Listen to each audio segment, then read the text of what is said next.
हम आज भी कहते हैं माननीय प्रधानमंत्री जी, हम इस देश के किसान और खेत मजदूर हैं। हमारा दिल्ली के जाना आने का सवाल नहीं है, हमारा आपसे लड़ना आने का सवाल नहीं है। हम मांग रहे हैं एमएसपी गारंटी कानून, C2 plus 50%, doctor Swaminathan commission की रिपोर्ट जो आपने मानी हुई है। और देखिए, ये आपके माध्यम से जानी चाहिए। वो बोल रहे कमेटी बना लिए, हमने बोला सीएसीपी में जो आप अनाउंसमेंट करते हैं हर 6 महीने के बाद अपनी एमएसपी, वो पूरी आप उसके चर्चा करने के बाद करते हैं। तो उस 23 फसलों के बाद जहां आप एमएसपी का अनाउंस करते हैं, उनके ऊपर खरीद की गारंटी का कानून बना दीजिए। भाग निकले, तो वो कुछ करना नहीं चाहते।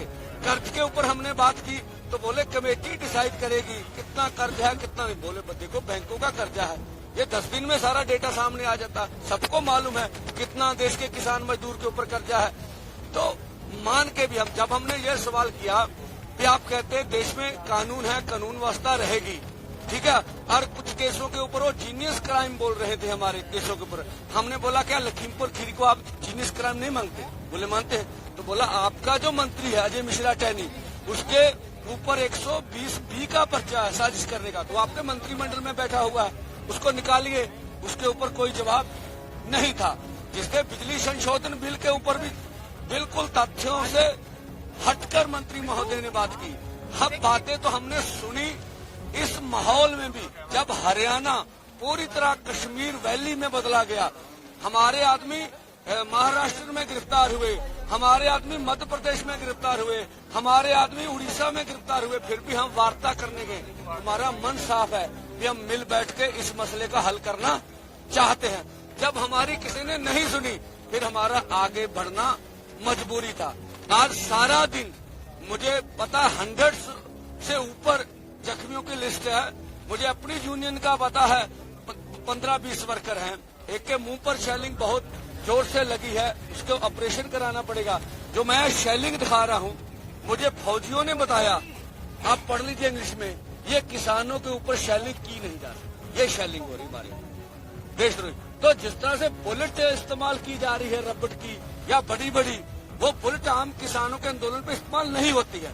तो ये दुनिया का सबसे बड़ा जबर कि जो लोकतांत्रिक देश उसमें हो रहा है। हम आपके माध्यम से कहना चाहते, पूरा देश देख रहा है, अगर इस तरह की सरकार देश के किसान और खेत मजदूर से ऐसा करती है तो भारत के 140 करोड़ लोगों को दोबारा सोचना चाहिए। हमें इस तरह की सरकार नहीं चाहिए। भारत के इतिहास में, भारतीय राजनीति में ये ब्लैक डे है, काला दिवस है, जब देश के किसान और खेत मजदूर के ऊपर इस तरह से हमला किया जा रहा है। अभी हंजू गैस इस्तेमाल हुआ, आपको आपकी आंखों में जिस तरह से जलन हो रही मैं महसूस कर सकता हूं। तो हम इस जलन में सुबह से 7 घंटे से खड़े हैं। मैंने लौंगोवाल साहब को देखा, अगली जीप में थे, लगभग उस जीप का शीशा फोड़ा गया, ट्रैक्टरों के बीच गोली मारी गई। अरे हमारा लीडर वहां लगातार खड़ा रहा। हमारी पूरा जितनी भी सुबह लीडरशिप है दोनों फोरमों की, वो मोर्चे के बीच है और बीच रहेगी।